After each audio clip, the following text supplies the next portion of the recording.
circle back to the earlier point that you made, that you started to look at sustainability as a practice. I wonder whether that meant like start off with shifting the mindset. That's an area that we are particularly interested in, and we focus very much on that. And can you share a little bit more about that piece?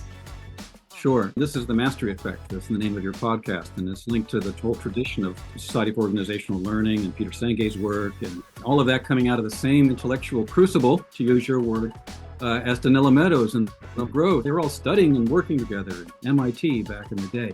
The idea of sustainability being a mindset, I would almost say it needs to be the mindset, and it absolutely, it's the reason to take a deep dive into all of these issues.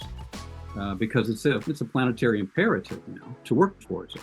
And it turns out that systems thinking and personal mastery and collaborative facilitative processes, stakeholder engagement, all these things are part of the unavoidable recipe for how to get there. Now, then they show up in different ways in different cultures. We may have new black swan effects from AI and this and that, but we don't get there without that mindset.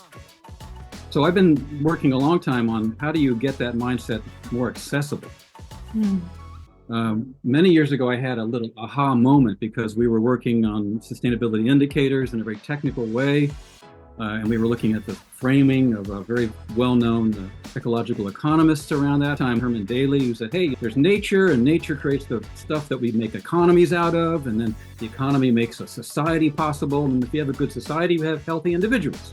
That was his pyramid of how sustainability should be thought about. And I thought, well, that's really nice, but most people don't think that way. And also, it's a little more complicated. And somebody in the room said, we need a better compass for sustainability. And then suddenly I went, oh my gosh, a compass. North, east, south, west, nature, economy, society, well-being. And I ran up to the whiteboard and I drew this picture. And that was 97 or something. And now there's a global NGO called Compass Education. And the idea there was just, how do you make the mindset of sustainability and systems thinking more accessible to people of all ages everywhere?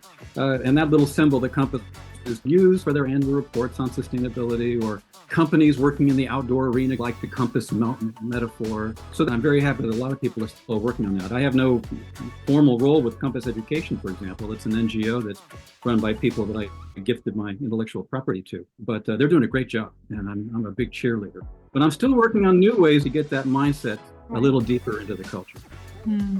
I just wanted to share, as a matter of fun fact, a year ago, Impact Velocity licensed the Compass methodology.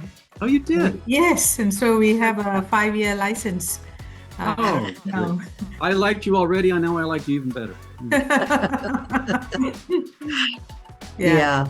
We have our version of a 3-day program that Purani leads. And in fact, today we just finished our 3rd day. We've been working with this family in Vietnam who decided that as part of their 30-year shared future, that people's inner development, planet renewal, and progress sharing was important. And they said, okay, let's get a million people into systems awareness. And so we designed a 3-day program. And we have 1,000 people who have done it in the last 2 years. But that's our vision for Vietnam. And so Saul is part of that journey to create that 30-year shared future. People aren't watching the visual recording. They should see that I'm doing a deep wide bow to you guys. That's really, really wonderful.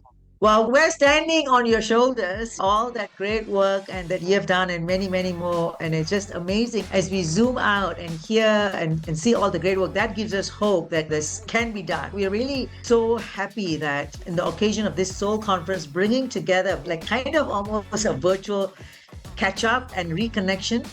Because I think to some extent, like what you said, it's kind of gotten into the background. The work that is required to actually develop that mindset, to develop that personal mastery, what does it actually take? Because we don't have time to spend on that inner work or even reflecting what is the best way forward.